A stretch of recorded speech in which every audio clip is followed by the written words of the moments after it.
The Secret Garden by Frances Hodgson Burnett. Chapter 24. Let Them Laugh. The secret garden was not the only one Dickon worked in. Round the cottage on the moor there was a piece of ground enclosed by a low wall of rough stones. Early in the morning and late in the fading twilight, and on all the days Colin and Mary did not see him, Dickon worked there planting or tending potatoes and cabbages, turnips and carrots and herbs for his mother. In the company of his creatures he did wonders there, and was never tired of doing them, it seemed. While he dug or weeded he whistled or sang bits of Yorkshire moor songs, or talked to Soot or Captain, or the brothers and sisters he had taught to help him. "We never get on as comfortable as we do," Mrs. Sowerby said. "If it wasn't for Dickon's garden. Anything'll grow for him. His taters and cabbages is twice the size of anyone else's, and they've got a flavour with them as nobody's has." When she found a moment to spare she liked to go out and talk to him. After supper there was still a long, clear twilight to work in, and that was her quiet time. She could sit upon the low, rough wall and look on and hear stories of the day. She loved this time. There were not only vegetables in the garden. Dickon had bought penny packages of flower seeds now and then, and sown bright, sweet-scented things among gooseberry bushes, and even cabbages, and he grew borders of mignonette and pinks and pansies, and things whose seeds he could save year after year, or whose roots would bloom each spring and spread in time into fine clumps. The low wall was one of the prettiest things in Yorkshire, because he had tucked moorland foxgloves and ferns and rock-cress and hedgerow flowers into every crevice, until only here and there glimpses of the stones were to be seen. "All the chap's got to do to make 'em thrive, mother," he would say, "is to be friends with 'em for sure. They're just like the creatures. If they're thirsty, give 'em drink, and if they're hungry, give 'em a bit of food. They want to live the same as we do. If they died, I should feel as if I'd been a bad lad, and somehow treated 'em heartless." It was in these twilight hours that Mrs. Sowerby heard of all that happened at Misslethwaite Manor. At first she was only told that Master Colin had taken a fancy to going out into the grounds with Miss Mary, and that it was doing him good. But it was not long before it was agreed between the two children that Dickon's mother might come into the secret. Somehow it was not doubted that she was safe for sure. So one beautiful still evening Dickon told the whole story, with all the thrilling details of the buried key and the robin and the grey haze, which had seemed like deadness, and the secret Mistress Mary had planned never to reveal. The coming of Dickon and how it had been told to him, the doubt of Master Colin and the final drama of his introduction to the hidden domain, combined with the incident of Ben Weatherstaff's angry face peering over the wall, and Master Colin's sudden indignant strength, made Mrs. Sowerby's nice-looking face change colour several times. "My word," she said, "it was a good thing that little lass came to the manor. It's been the making of her and the saving of him, standing on his feet, and us all thinking he was a poor half-witted lad with not a straight bone in him." She asked a great many questions, and her blue eyes were full of deep thinking. "What do they make of it at the manor, him being so well and cheerful and never complaining?" she inquired. "They don't know what to make of it," answered Dickon. "Every day as comes round his face looks different. It's filling out and doesn't look so sharp, and the waxy colour is going, but he has to do his bit of complaining," with a highly entertained grin. "What for, in mercy's name?" asked Mrs. Sowerby. Dickon chuckled. "He does it to keep 'em from guessing what's happening. If the doctors knew he'd find out he could stand on his feet, he'd likely to write and tell Mr. Craven. Master Colin's saving the secret to tell himself. He's going to practice his magic on his legs every day till his father comes back, and he's going to march into his room and show him he's as straight as other lads. But him and Miss Mary think it's best plan to do a bit of groaning and fretting now, and then to throw folks off the scent." Mrs. Sowerby was laughing a low, comfortable laugh long before he had finished his last sentence. "Eh," she said, "that pair's enjoying theirselves, I'll warrant. They'll get a good bit of acting out of it, and there's nothing children likes as much as play-acting. Let's hear what they do, Dickon lad." Dickon stopped weeding and sat up on his heels to tell her. His eyes were twinkling with fun. "Mr. Colin is carried down on his chair every time he goes out," he explained, "and he flies out at John the footman for not carrying him careful enough. He makes himself as helpless-looking as he can, and never lifts his head until we're out of sight of the house. And he grunts and frets a good bit when he's settling into his chair. Him and Miss Mary both got to enjoy it, and when he groans and complains, she says, 'Poor Colin, does it hurt that much? Are you so weak as that? poor Colin. But the trouble is that sometimes they can scarce keep off bursting into laughter. When we get safe into the garden, they laugh till there's no breath left to laugh with, and they have to stuff their faces into Mr. Colin's cushions, to keep the gardeners from hearing, if any of them's about. The more they laugh, the better for 'em, said Mrs. Sowerby, still laughing herself. Good healthy child laughing's better than pills any day of the year. That pair'll plump up for sure. They're plumping up, said Dickon. They're that hungry they don't know how to get enough to eat without making talk. Master Colin says that if he keeps sending for more food, they won't believe he's an invalid at all. Miss Mary says she'll let him eat her share. He says if she goes hungry, she'll go thin, and they mun both get fat at once. Mrs. Sowerby laughed so heartily at the revelation of this difficulty that she quite rocked backward and forward in her blue cloak, and Dickon laughed with her. I'll tell thee what, lad, Mrs. Sowerby said when she could speak. I've thought of a way to help 'em. When they goes to 'em in the mornings, I shall take a pail of good new milk, and I'll bake 'em a crusty cottage loaf, or some buns with currants in 'em, same as you children like. Nothing so good as fresh milk and bread. Then they could take off the edge of their hunger while they were in the garden, and the fine food they get indoors 'ud polish off the corners. Hey, mother, said Dickon admiringly. What a wonder that! Thou always sees the way out of things. They was quite in a bother yesterday. They didn't see how they was to manage without ordering up more food. They felt that empty inside. They're two young uns growing fast, and health's coming back to both of 'em. Children like that feels like young wolves, and food's flesh and blood to 'em, said Mrs. Sowerby. Then she smiled Dickon's own curving smile. Eh, but they're enjoying theirselves for sure, she said.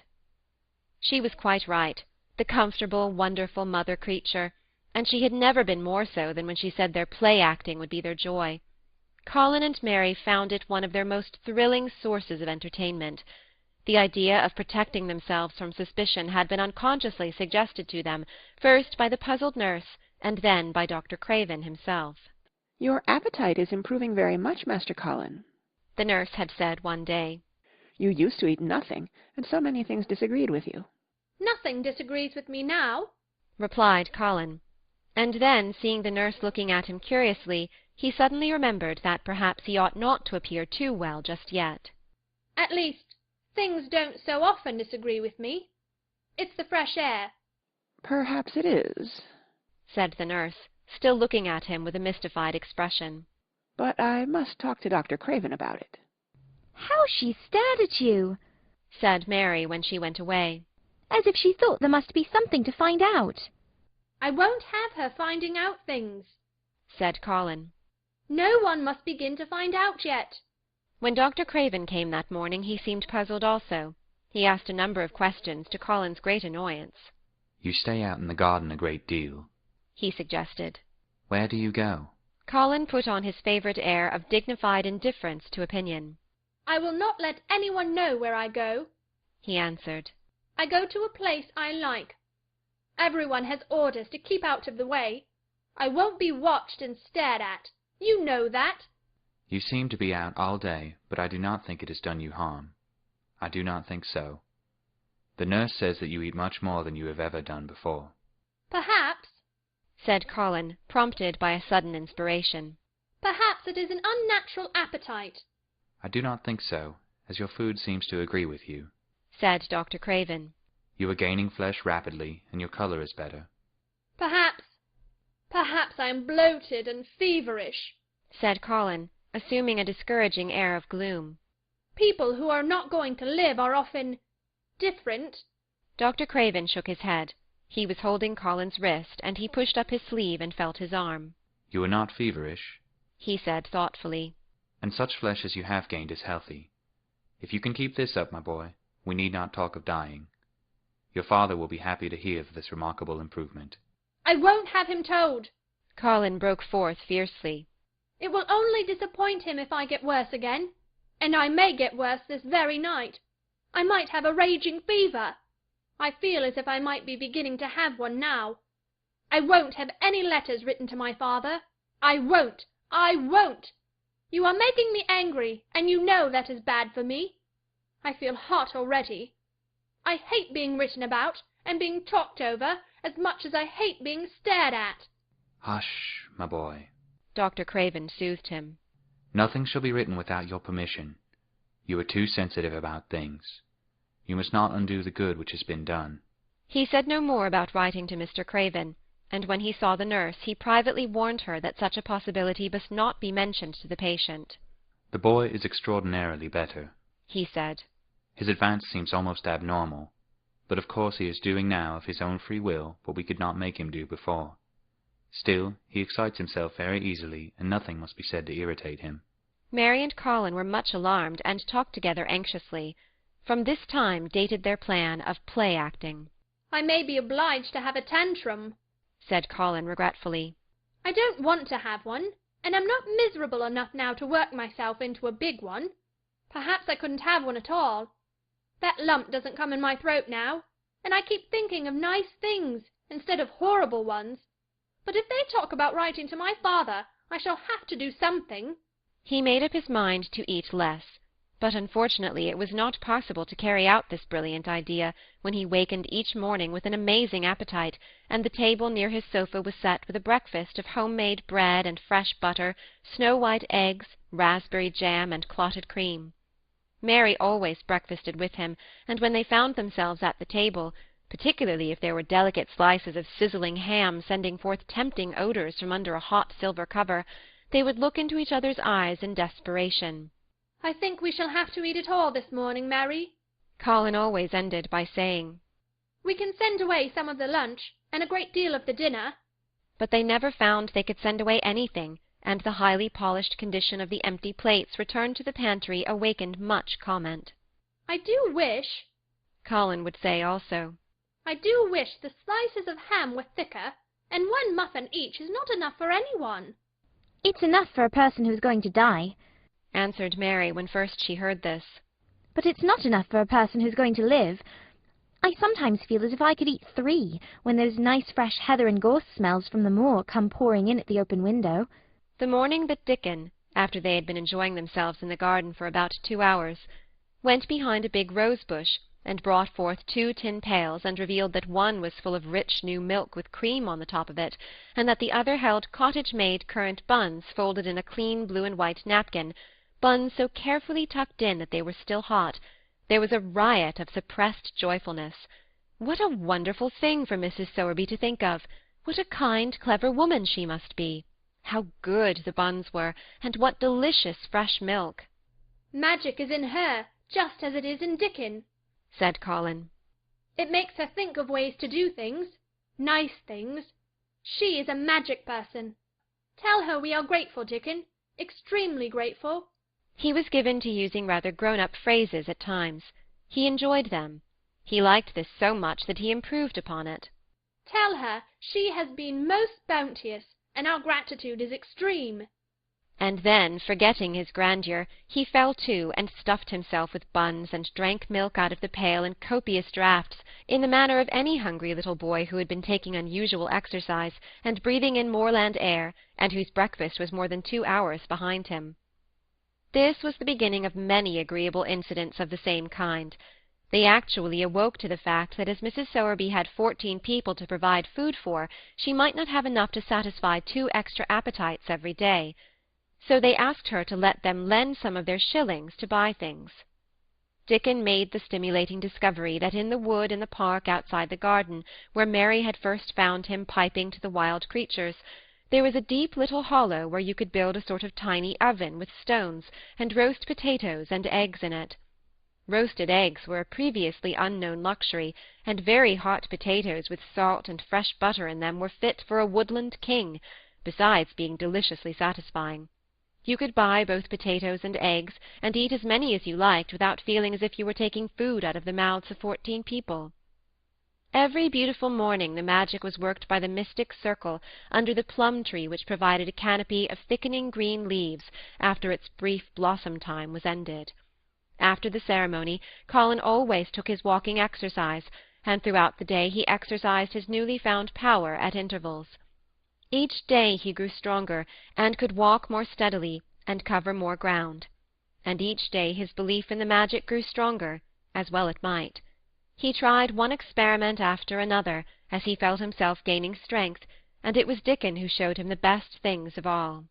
"Yesterday," he said one morning after an absence, I went to Thwaite for mother, and near the Blue Cow Inn I seed Bob Haworth.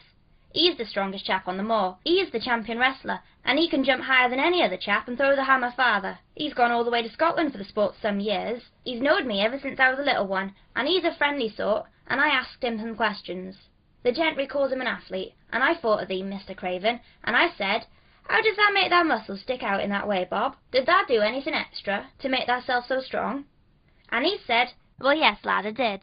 a strong man in a show came to Thwaite and showed me how to exercise my arms and legs and every muscle in my body, and I says, could a delicate chap make himself as strong as you, Bob? And he laughed and said, art thou the delicate chap? And I says, no, I knows a gentleman who's getting well of a long illness, and I wish I knowed some of them tricks to tell him about. I didn't say no names, and he didn't ask none. He was friendly, same as I said, and he stood up and showed me good-natured like, and I imitated what he did till I knowed it by heart. Colin had been listening excitedly. Can you show me? He cried. Will you? Aye, for sure. Dickon answered, getting up. But he said thou mun do them gentle at first, and be careful not to tire thyself. Rest between times, and take good deep breaths, and don't overdo. I'll be careful, said Colin. Show me! Show me! Dickon, you are the most magic boy in the world. Dickon stood on the grass and slowly went through a carefully practical but simple series of muscle exercises. Colin watched them with widening eyes. He could do a few while he was sitting down. Presently he did a few gently while he stood upon his already steadied feet. Mary began to do them also. Soot, who was watching the performance, became much disturbed, and left his branch and hopped about restlessly because he could not do them too. From that time the exercises were part of the day's duties as much as the magic was. It became possible for both Colin and Mary to do more of them each time they tried, and such appetites were the results that, but for the basket Dickon put down behind the bush each morning when he arrived, they would have been lost. But the little oven in the hollow and Mrs. Sowerby's bounties were so satisfying that Mrs. Medlock and the nurse and Dr. Craven became mystified again. You can trifle with your breakfast, and seem to disdain your dinner, if you are full to the brim with roasted eggs and potatoes, and richly frothed new milk and oat-cakes and buns and heather honey and clotted cream. They are eating next to nothing, said the nurse. They'll die of starvation if they can't be persuaded to take some nourishment, and yet see how they look. Look, exclaimed Mrs. Medlock indignantly. I'm moithering to death with 'em.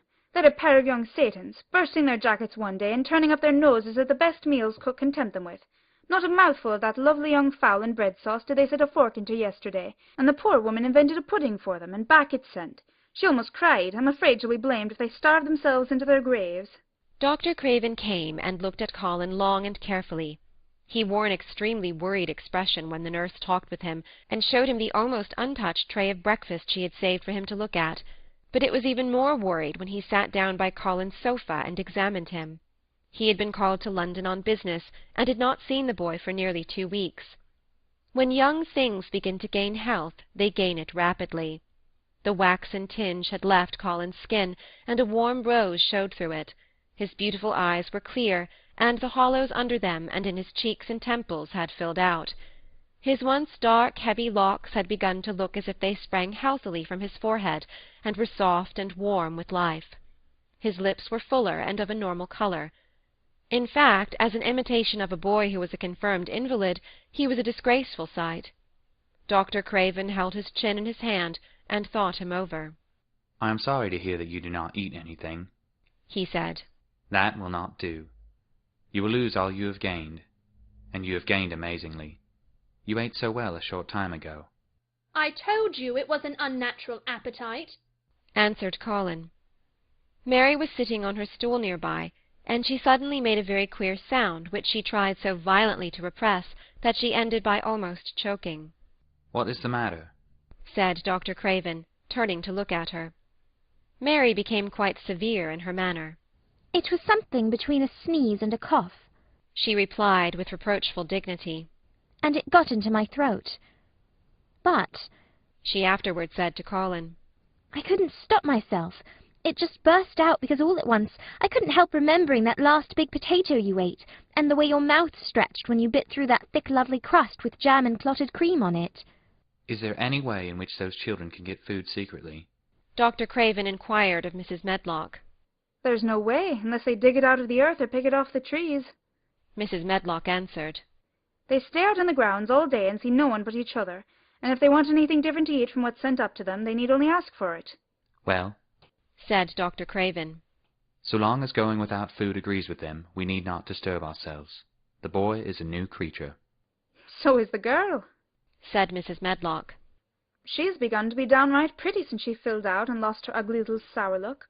Her hair's grown thick and healthy looking, and she's got a bright colour, the glummest ill-natured little thing she used to be, and now her and Master Colin laugh together like a crazy pair of young ones. Perhaps they're growing fat on that. Perhaps they are, said Dr. Craven. Let them laugh. End of chapter 24.